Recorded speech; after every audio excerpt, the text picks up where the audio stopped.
I suppose I'm live, hopefully. Let me just fix something. So, we're live, but not live, if you know what I mean. I hope it works now. Because my internet is so bad. You have no idea how bad it is.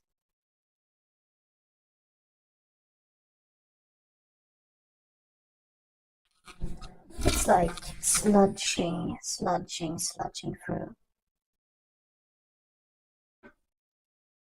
I put that I'm live in the chat.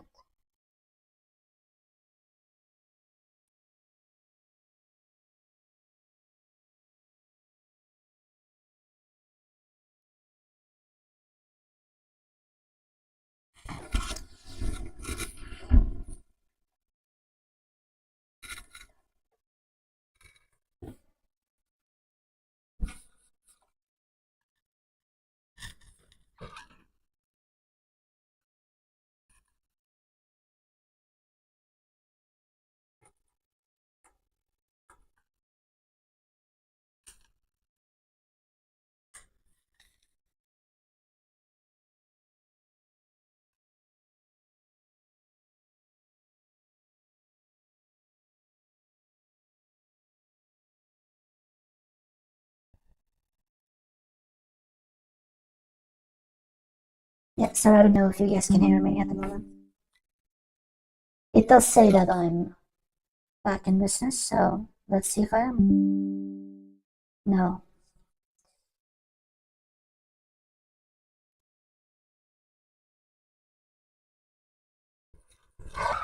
This is so bad.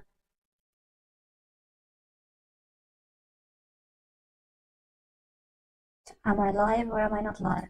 I don't even know anymore.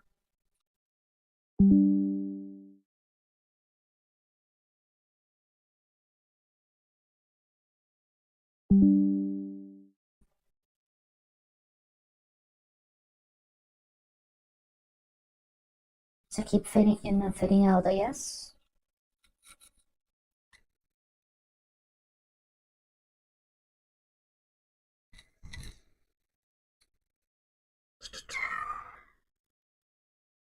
Maybe I go somewhere where I have better internet to stream, but I don't know how to figure all of this out.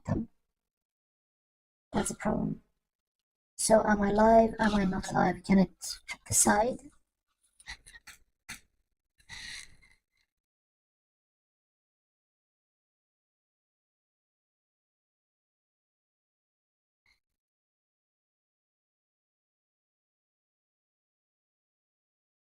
No, it can't decide.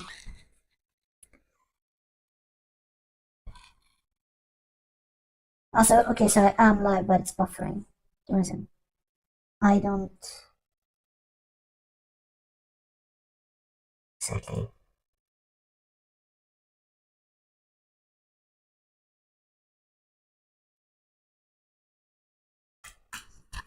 Okay.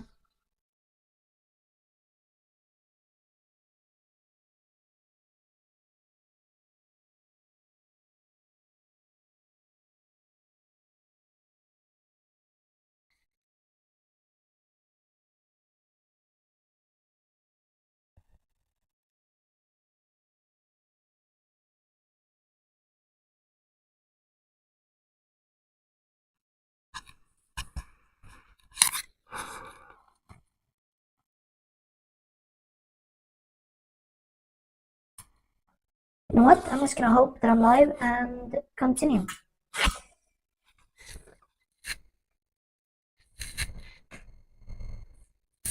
Yeah, so I don't know if you guys can hear me at the moment. It does say that I'm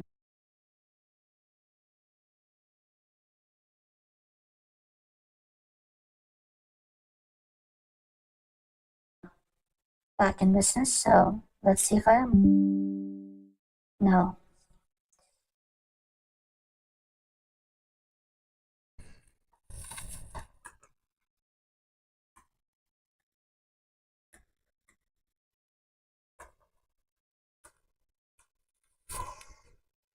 Anyway, let's go. I will just go through it and assume I'm live. So I'm here, live and in stereo. So, welcome everyone. So today we're gonna continue, as you always have, with doing the Godot remake of Autumn Boulevard. So again, sorry for the bad connection, but this is better, at least. Because I don't like just re-uploading and like uploading videos as the thing, but in a month I will have better internet. So let's go for now. So I hope everyone's week has been really good. Mine has too. I've just been writing and writing and writing and writing. And where I'm right now is gonna be cool. I will talk about it more later, where I am. And it's just perfect for where I am to finish the story. So this week what I've done, or ever since I got here, is just sit and write and write and write about the birds and bees. Well, not about, but write the thing, right? And it was more than I expected to get through. And the thing that took the longest chunk out of code was the Armando backstory. So it's so long. Even when I space it out and put in things so I don't have to redo them, it's still. But it has to be there. It has to be there. It's not as bad or anything, it just takes a long time to go through. So maybe I will sparse through other things and stuff. And another thing was like, because then I got to the next bad end after Ja, and that is a deeper bad end. And first I was like, I'm just gonna ditch this, I'm just gonna kill this man, I'm just gonna kill him off, like fuck this guy. And the thing is that but then I got this idea, and I think it works because whether or not it's good or not, I will, let you guys decide when you get to that part. But I think it's cool. I will defend that to my dying breath. It's cool how I made that ending. And it also helped me rebuild or develop the concept of Eldritch Punk a lot. So I'm looking forward to doing that. But instead it's the spices things, I am putting that to one side and just focusing on completing the story. And so I think I will write everything up until the very, very last update. Or it will be 2 last updates. I will need that much time. Because then I need to set up, because as I said, this is the first in a quadrilogy that I'm doing. The other ones will obviously not be this spicy. So they will be spicy if I'm not to this regard. I'm putting the spiciness into other projects, but the quadrilogy, I have to set it up, and do those things too. So it'll be interesting, but I am closing in. I think, let me see now, how many story beats do I have left? Let me just count them. Like 5 or 6, but some of them can be in the same update. 2 of them I know, so I think I will end it just before 3.0. That is when I think I will end it. Now that must seem a lot, but remember that I'm putting in endings. I'm leaving enough room for them to be spread over 2 updates. I did that with Holly, and I think like, yeah, that's fine. But sometimes I might not need like full 2 updates, so it's what it is. But I solved it by introducing a character called Conniving, or Conniving. I've been talking about her in this project on the Boulevard, right? And that's how I solved the diva ending, so I could finally fix it and do something with it. And it also makes sense that Conniving appears, but then she just disappears. So she's like there for a brief amount of time. But what works with her character is that she gives a lot of depth to the world while not doing anything really. She just kind of starts bridging the gap until we go into the very, ending, which is very high stakes, very not insane, but very balls to the wall. Let's say that. So if you're not on Diva's route, you will still feel that she adds something to the story. And she develops another character too that you will be happy to see again. It's not Sylvessa, it's another character, but you will be happy to see that character again. Or not, and if not, then you're gay. So now, it's time for Godot. So this is how far the thing is, I don't know how, if I'm crashing right now, but once again. Oh yeah, that's why it's not working. So we're back again. F5. Let me just fix this. I am. Is this one right? No. I did that. I do not do that, I guess. Okay. Oh, they're showing the same thing. This one, I think, is the right one. Of course it does that. Of course it does that. Like, how silly of me. That might be because of that, right? Of course it's not. Like, I don't know why you can't just stretch these out by default. You have to, like... 1 second.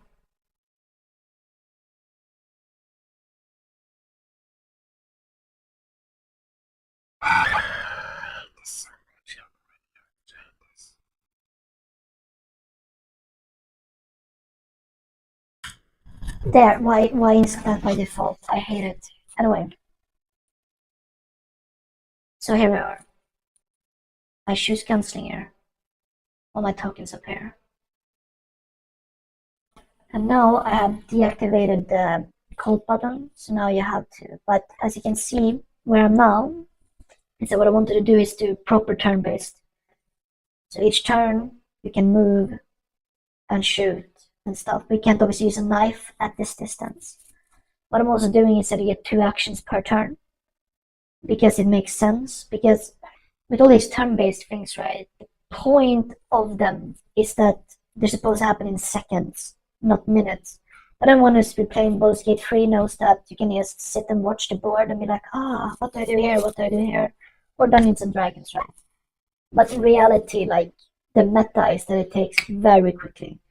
So you're trying to, put an arrow so Astarion hits the boss, like, from a very specific angle, that he does in, like, 1 second in real time, but in Baldur's Gate 3, because you have to stand a very certain way and you don't want to run out of movement speed, you get the idea. And the same here, right? And I think, like, it's fair to give Sylvester 2 actions at the start. So she has to have 2 actions. You can either move, that's 1 action, but then you can move how far you want. And then use a weapon, right? So it will usually be your gun for gunslinger. And I don't think I'm gonna do like a proximity, how to say, like some sort of proximity debuff if the enemy is right next to you, because it's like revolver. Maybe if but I'm not gonna do more weapons, I don't think so. Like sniper rifles and stuff, then sure it would make sense of proximity. Like if the okay, now it's gonna crash when I put roll dice, but let me show you. For example, okay, now right there, right? And as you can see, this is the next problem. Now something has gone wrong, so the goblin doesn't attack her, and I need to fix this. So I'm gonna do this, but I just need to explain what I'm supposed to do here, right? So you have Sylvester right next to the goblin, right? Now, what is supposed to happen is that you're gonna get a little thing here that says, attack, don't attack, and so you can use a knife to attack and choose your gun. And then I also need to add reload as an action too, because I think that's fair, even if she's fast. And then that will probably be based on speed to see how. And then you get the idea if you get speed up to a certain threshold, then reloading wouldn't take an action because she's so fast at reloading. But other than that, it's reload. Otherwise, you have to use a knife. So you always have to be very cautious with placement. I love that shit when it comes to turn-based games. I like that more than just mashing buttons. And always when I play Dungeons and Dragons, I always ask DM, okay, where am I? Where are you? Where? It's That's what I love about turn-based games so much. And these types of them, like the placement is so important, right? But anyway, we can't do anything right now because yeah. So now, let me see this. Here we go. Awesome. What is the wisdom rock is telling us?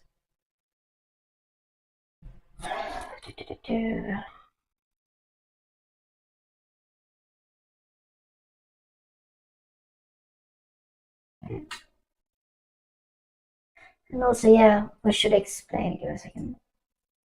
Is that this is what's referred to as, or what I'm doing right now is referred to as a master template. So this board is every time there's a fight on a board, I will use this template.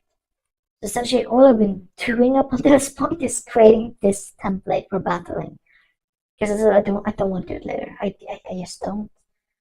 And when I figured out this part, then I will move into cutscenes that I also want to at least spend probably twice as long on. So the cutscenes sort of melt because those are two very important parts, right? Now, so for example, let's say that there's a card here because now it's a card drop. Let me see, I can't find it right now because yeah, it's me. Uh, but the pointer being that there's a card drop, but maybe in some areas there won't be a card drop, but then you just hashtag them out like so.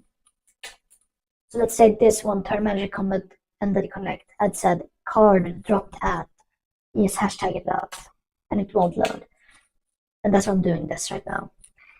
But for now, let's see now. It's telling me okay boards. That's like that. And open value.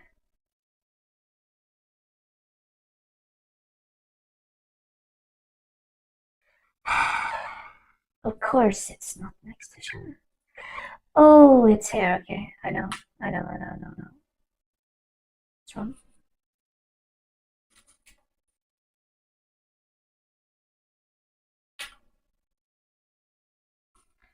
Alright, and now do this now. Paste it, then copy paste the entire row. Okay, fine. Let's go. We're gonna see so there's no shenanigans on my YouTube channel. I'm not live anymore. Oh no. Oh no. I am live. Okay, fine, whatever. Let's continue. Uh, so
so now I'm just looking for. I see this function. It's defined somewhere else. I'm trying to find where it was defined. Let's do this, which I should have done.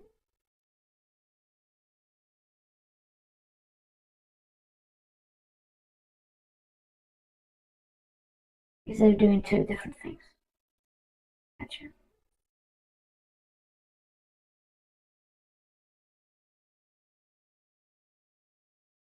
You know what? Let's just hashtag it out and see what happens.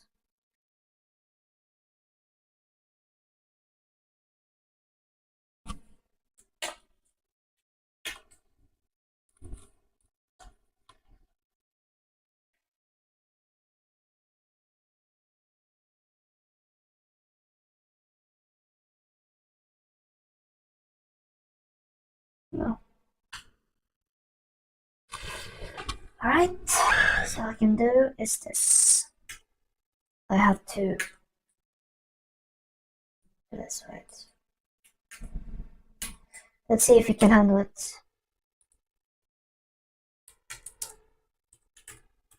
I can't edit it this way. It would be too complex, and I would break something. Rather, here is the entire script for board MS.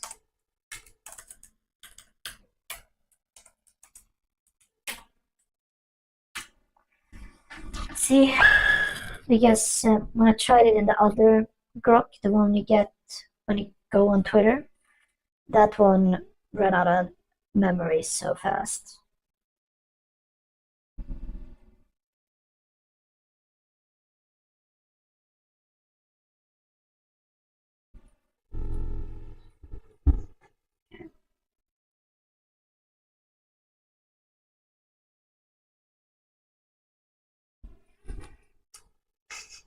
Alright, so it wanted me to do it the same thing I did. I hashtag this out. But it just told me delete that shit. Yes. It's cringe to delete it. Fine. So now the same thing will happen. But that's okay. Can't do anything at the start. It should be like a menu that says you can roll and everything. So what I will do now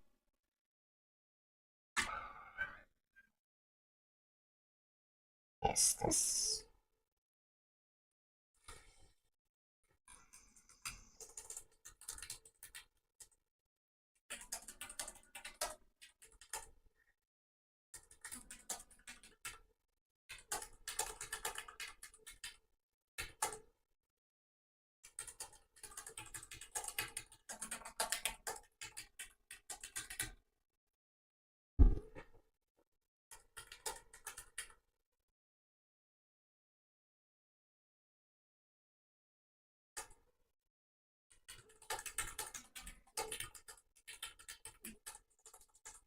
Golden. That's how I always misspell goblin. All the time now since I started. Goblin does fuck all. Perfect. Alright. So now at the end of this, what I wanted to talk about is very related to the yeah, bad, and I actually haven't figured out how you're supposed to pronounce his name yet. Is it yeah, ja? I don't know. I don't know. But what I want to explore, like I want to explore in most of these things, in most of my writing, is the concept of naked lunch. The concept goes as follows. That back in, I think it was 1970s, let me actually see 1 second what genre his book is.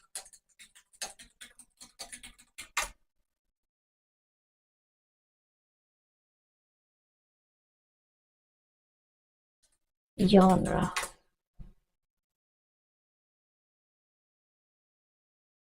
I guess it's avant-garde, makes sense. Dystopian science fiction and surrealist fiction. Okay, and it's a metaphor for addiction, I guess. Oh, postmodern, there you go, yay. They always have to say what you want, but sometimes you have to give them a nod. So, The Naked Lunch, the book is about. Then Cronenberg did a movie, but the book is about, or the story is about a guy whose wife is dead, and he goes around like a post-apocalyptic United States as like a detective, and there's these creatures in the book, like some sort of insects, big insects. It's called the Naked Lunch. And then someone asked him after Cronenberg did his film, they asked him, why is it called Naked Lunch? We don't understand. What does it mean, Naked Lunch? And the guy, the writer, Burchell, right? No, William S. Burroughs. Uh, so William S. Burroughs says, Naked Lunch is the moment where you look down upon your fork and realize what you've been eating. And that is what I want full force with Yeah Bad End. Because you see, what I did is that I was actually talking to a friend the other day, and like last week, yeah, and I was explaining to him what I was doing in the ending, right? I made a tweet about it, that when I was explaining like the concept of the Duchess, I had to like explain her as like feline Epstein because I was in a crowded park and couldn't say much more. But he said like the thing I'm doing with this ending is similar to like a Brazilian offer, because I wanted to really heighten tension, so it won't be similar to anything I've done before. I don't want to spoil too much, but what I wanted to do is see how far I could take up the tension in one pull without really showing that much, and what you guys think about it. And that's what I will say more or less about it. But there's this because I'm almost done editing it. I'm like 75% done. The intro is fine. Like I can, as I said, like in my Patreon post, I can like put in how much I want in it now. Right. And like I think I want to really want to put in the intro, so people know. Okay, all right. Okay, fine. So and yeah, that's more or less what I want to say about it. That at the end of the day, it's the feeling that comes really hard at the end of it. It's just the Naked Lunch feeling. Like, what have I been eating? And yeah, that's how it ties into it. And there'll be other things like that. I mean, another instance, most famous quote unquote, that I did this Naked Lunch ending was in the Bad End, the last one I did for Holly Smash then. That one was, yeah. As I said at that time, I said I wanted it to be very. Let me see if I can just show it real quick. I should just be able to change this one, right? The background. Give us in. Yes, I did.